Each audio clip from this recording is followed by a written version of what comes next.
Milli Konservatoriyada keçirilən Sərhədləri aşan Azərbaycan muğamı adlı beynəlxalq simpozium, müasir innovasiyalar və qloballaşma şəraitində muğam irsinin qorunmasına, inkişafına yönələn mühüm təşəbbüslərdən biridir. Musiqiçilərin yaradıcılığının coğrafi və mədəni sərhədləri necə aşdığını araşdıran layihə, muğamın digər musiqi ənənələri ilə əlaqələrini daha dərindən anlamağa imkan yaradır. Simpozium Azərbaycan Milli Konservatoriyasının, SOAS Universitetinin və ICTMD Makam Tədqiqat qrupunun birgə təşkilatçılığı ilə həyata keçirilir. Simpoziumun içində ondan artıq ölkənin və o cümlədən də İngiltərə, Fransa, Türkiyə, Yunanistan və digər ölkələrin məşhur musiqişünasları iştirak edəcəklər. Bununla bərabər biz müəyyən konsert proqramların keçirilməsini də nəzərdə tutmuşuq. Plenar sessiyada əvvəlcə Milli Konservatoriyanın Elmi Tədqiqat Laboratoriyasının rəhbəri Aleksandriya Sultan von Bruseldorf çıxış edərək, səs yorğunluğu və estetik keyfiyyətlərin qorunması məsələlərinə toxundu. Bildirildi ki, bu Azərbaycanda muğam ifaçılığı üçün hazırlanmış ilk belə proqramdır. Mənim çıxışım hazırda Milli Konservatoriyada üzərində işlədiyim layihə haqqındadır. Burada muğam ifaçıları üçün yeni fən və metodologiya üzərində işləyirəm.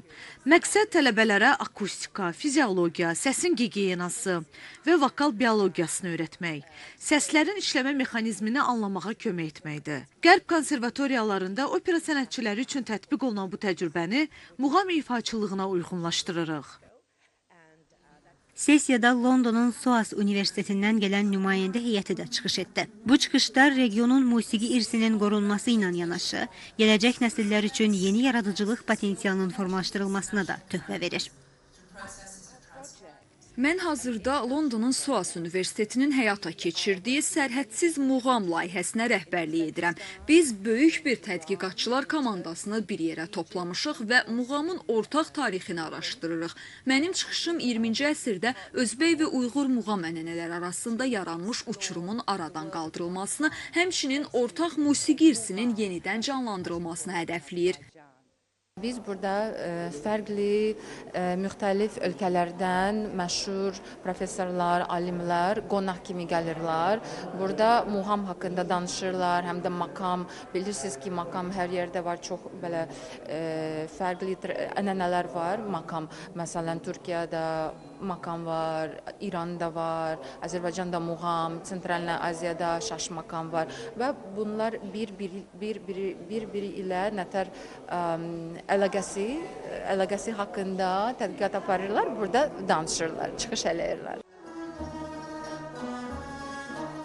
Açılış mərasimi bir neçə musiqi təqdimatı ilə də yadda qaldı. Tədbirdə Milli Konservatoriyanın tələbələrindən ibarət Miras Qədim Alətlər ansamblı, Əbdülqadir Marağayının Naxış bəstə və Hüseyni bəstə əsərlərini ifa etdi.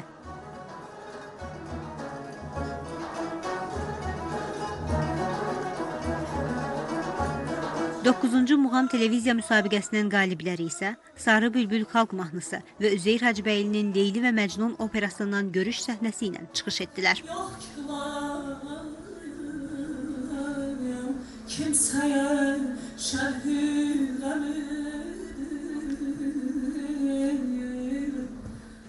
Arzu Yusif, Kəmran İsayev, Sevgi Əlizadə, Mədəniyyət xəbərləri.